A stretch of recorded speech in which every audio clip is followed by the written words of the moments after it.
Can you believe that we are already approaching week 7 of the NFL season? Man, time flies when your fantasy team is bang average, doesn't it?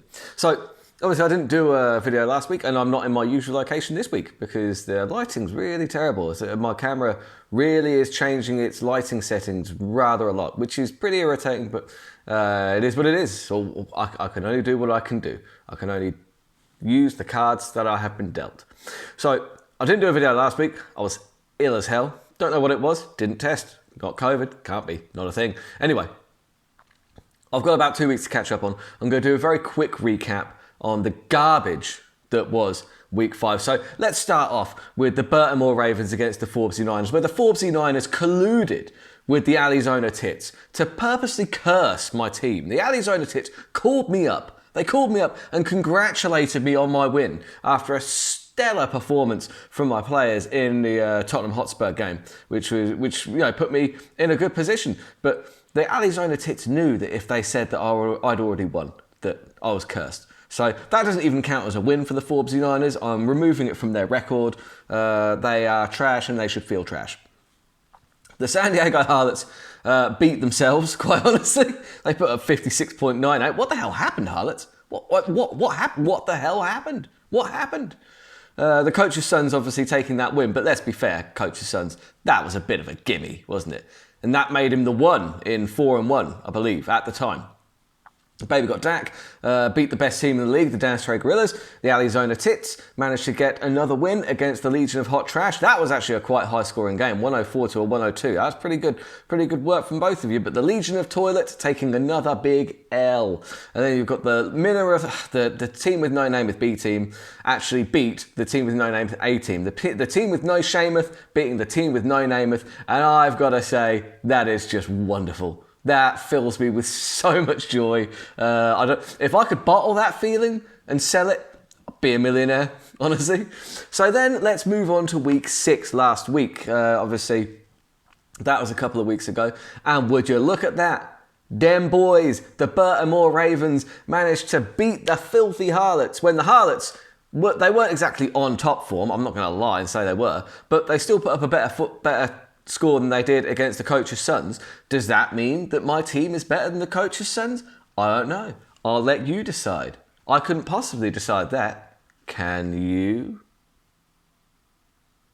Anyway, moving on. But basically, the Baltimore Ravens have been solely relying on Mr. Travis Etienne. He has just been, I actually checked, he's been my highest scoring player for the last 3 or 4 weeks in a row.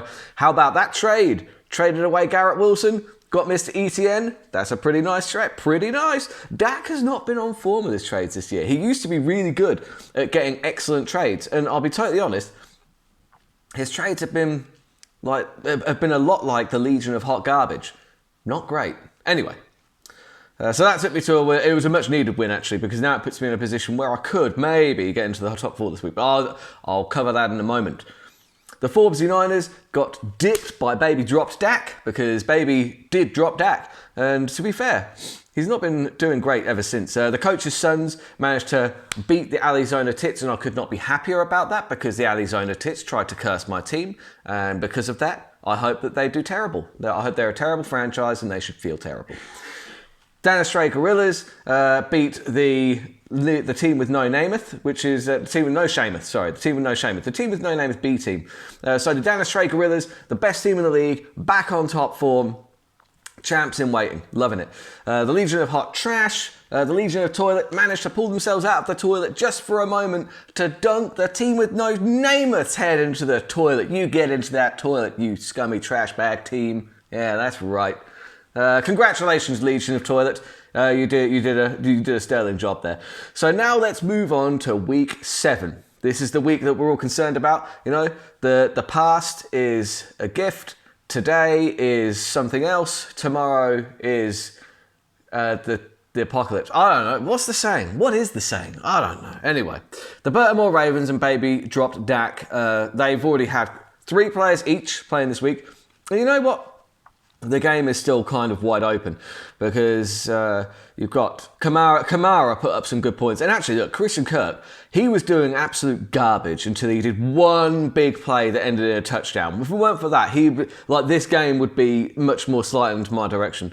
Mr. Etienne put up some nice numbers again. He's probably going to be the highest player on my team. Chris Olave was garbage, as was the New Orleans offense. For the most part, honestly, they didn't look brilliant. The Saints defense got 4 points. I'll take that. It's considering the amount of points that were up against them. They also got 2 fumble recoveries. So yeah, good for them. It's going to be difficult this week, honestly, because I'm going with a strategy, because it's all going to come down to George Kittle and Brandon Ayuk in the Monday night game. I prefer points on the board. I don't like leaving it until the very last minute. I find that those games often don't go well for me, and so I'm a superstitious man. I'm not superstitious, but I am a little stitious. So basically, it looks like Debo, he might not play. He might be out. That's not confirmed yet either, which is really annoying. But in that instance, obviously the ball being thrown is going to be mostly to Mr. Brandon Ayuk and George Kittle. My opponent, baby dropped Dak, has George Kittle, and I have Brandon Ayuk. But I also have Brock Purdy. And if George Kittle has a huge game, he's not running in for touchdowns. If George Kittle has a huge game, then the ball's being thrown to him by Brock Purdy. That's just going to happen. Also, they're playing Minnesota. The secondary in Minnesota is not good. I'm thinking I might play Brock Purdy over Josh Allen this week. Now, Josh Allen, in my head, he's playing New England. New England are actually pretty good against the pass. They're good at stopping the ball through the air this season, even despite them being an absolute hot garbage mess of a team right now. So I think I'm going to stick with it. I'm going to play Brock Purdy over Josh Allen. And I know that's a dumb idea, because Josh Allen will likely put up more points than Brock Purdy. But it's about playing who your opponent's playing, because it's got every time Brock Purdy, every time Kittle does something big, that's good for my team. I could limit Kittle's damage by about 50% just by playing the quarterback who is throwing the ball to him. And anything that goes to Brandon Ayuk, all the better. So yeah, Brock Purdy this week. I think he does better than Hal, because baby dropped Dak. He also dropped Lamar Jackson. So he was without a quarterback this week because that guy Stroud is on a bye week. So he had to scramble and pick up the Washington quarterback, who isn't bad, and also he's playing against the Giants, so he could have a huge game. I'm playing Jonathan Taylor this week against the Browns because he should get more of the ball this week. Laporta he's due another big game. I don't know. I think, honestly, baby got Dak ahead. I think they probably stay that way unless Jonathan Taylor has like a ridiculous game. And actually, my strategy with Purdy might pay off. So I'm gonna be positive here. I'm gonna say that I'm gonna edge out Dak by less than 5 points. And I think if I beat him, that puts me head to head better than him. So that should put me top 4. Albeit very, very temporarily. Let's have a look at the next matchup. The Arizona Tits taking on the San Diego Harlots. They're both here with me in the holiday NFL mansion this week. And yeah, it's a big matchup. First time these two franchises have ever met before. So the Arizona Tits obviously playing Kirk Cousins. The Harlots playing Love. I would lean towards Love in that. Ford versus Barkley. If Barkley plays, Barkley's probably going to edge that. White versus Walker. Walker trounces that. Diggs versus Adams. Probably that's Diggs. Adams hasn't been on form lately. Honestly, much to the Harlots' dismay. Watson versus Tyreek Hill. Tyreek Hill all day. Tyreek Hill's just a ridiculous player. Every time he gets the ball, he does something brilliant. Mark Andrews against Goddard. Goddard's been hot garbage. I don't know why you've been playing him. He's terrible. Mark Andrews has also got some hot garbage thrown to him. So, honestly, that's much of a muchness. Mayers versus Foreman. Foreman's going to be the number 1 back in Chicago for the foreseeable, so that's actually a really good play. Butker against Ma. Is it Ma? Butker either way. Bills versus Commanders. Commanders are playing the Giants, so they do better in that one. I think the San Diego Harlots get back on form this week. They're going to beat the Arizona hot garbage mess of a team. You goddamn curse bastards. God damn it. Best of luck to both, though. Best of luck to both.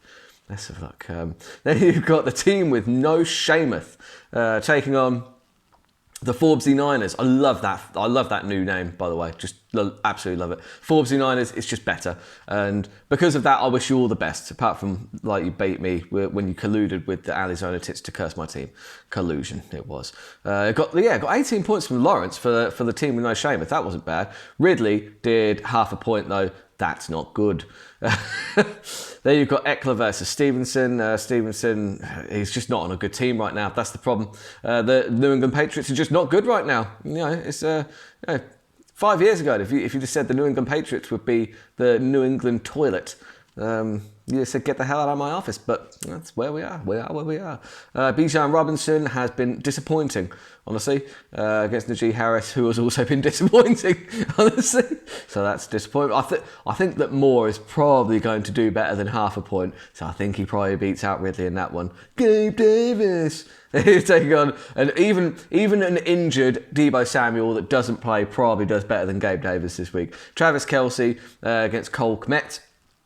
I like Cole Kmet, but Kelsey's the best tight end in the league for a reason. Keenan Allen against Godwin. Interesting. I think the Atlanta secondary is probably going to stop quite a lot of the ball through the air. So Keenan Allen's probably the right play there. Patterson versus Bass. Bass is the man. Love Bass. Get a bit of T-Bass in there. Colts versus the Chargers. I think the Colts D are going to struggle against Cleveland. I don't know. The Chargers D against Kansas City, who they're going to let up points. That's going to be a shootout. Probably the Colts D is the better play in that one. I can't remember who I've picked for each one. So I'm just going to say that the Forbesy Niners are going to win, and then I'm going to move on. Then we've got the team with no Namath, A-team, taking on the coach's sons, who have already had some players playing. Got the Jaguars D on 9. That's a really good play from the team with no Namath, as much as I hate to admit it. And then you've got Jackson against Herbert.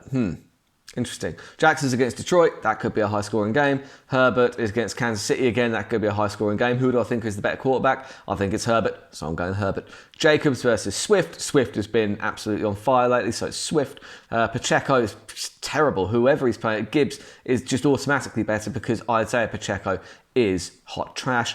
Tyler Lockett against McLaurin. Tyler Lockett's a former Baltimore Raven, so I do have a soft spot for him. But McLaurin's against the Giants, man. Come on. You play any player against the Giants, honestly. AJ Brown against Waddle. Obviously, AJ Brown's been absolutely outstanding lately, as much as I hate to admit it. And it's a bold move playing Johnson from Pittsburgh, who's on injured reserve, against Williams. Williams, even though he's only put up 1.4, that's probably 1.4 more than somebody who's going to put up on injured reserve. I'm not a scientist. I'm not an expert. But yeah, Hawkinson is probably going to outscore Ingram, who put up a poor 4.5 points. But actually, for a tight end, that's not terrible. You don't need to get a lot from your tight ends because they're all garbage. It's a garbage position, terrible position. Who likes tight ends anyway? Name me one famous tight end who that a country star would be interested in. Terrible. Anyway. Jacksonville Jaguars have probably already beaten out the 49ers. Actually, yeah, the 49ers D are probably going to have fun against Minnesota. I don't know. That's going to be much of a muchness. I've forgotten already who I picked more in favour of. I'm going to say the coach's sons win. Legion of Hot Toilet. Hot Toilet? Oh, God, that doesn't sound great, does it? Against the best team in the league, the Dallas Stray Gorillas, the champs in waiting. Tua versus Mahomes. I've got to lean towards Mahomes just because he's Mahomes. He's big Pat. Just sack Pat is what that defense are going to be saying. Ezekiel Elliott, it's an interesting play that is for the Legion of Toilet. War against Murray. Got to lean towards Latavius Murray. Oh God, that's such a terrible pickup. You must be so desperate for running backs. I know a lot of your running backs are on a bye week this week, but Latavius Murray is like the third string running back in a team that doesn't really run the ball. That's an awful pickup. I'm so sorry, but it just is. Oh, but you know what? Look, the Gorillas clearly know what they're doing because they are the best team in the league, in my opinion. There you've got Aaron Jones against Algier. Algier's like number 2 in Atlanta. Or your running backs, he's really run into some problems this week with the bye week. Cooper Kupp against Pickens. That's Cooper Kupp all day. Amon-Ra St. Brown against Josh Reed. Josh Reed, no, it's going to be St. Brown. Pitts versus Thomas. Again, that's probably going to be Pitts, honestly. Amari Cooper against Flowers. You've got to lean towards Amari Cooper because he's the number 1 in that team. Joseph versus Carlson. Joseph probably has the better matchup this week. The Buccaneers against that Atlanta secondary. I think they're going to do better than the Chiefs because the Chiefs are just a terrible play because they don't win because they have a good defense. They win because they put up more points than their defense let up. Their defense lets up a lot of points, which is not good for a fantasy defense. So I think that's a clean sweep. I think I've picked just about everybody on the Legion of Toilets team to beat out everybody on the Dennis Trey Gorillas team. That being said, the Gorillas win and they go into the playoffs. Best team in the league by far. So yeah, that's it. I'm going to go and enjoy the rest of my holiday now. So thank you for tuning in. If I've picked you to win, prove me right. If I've picked you to lose, prove me wrong. See you next week.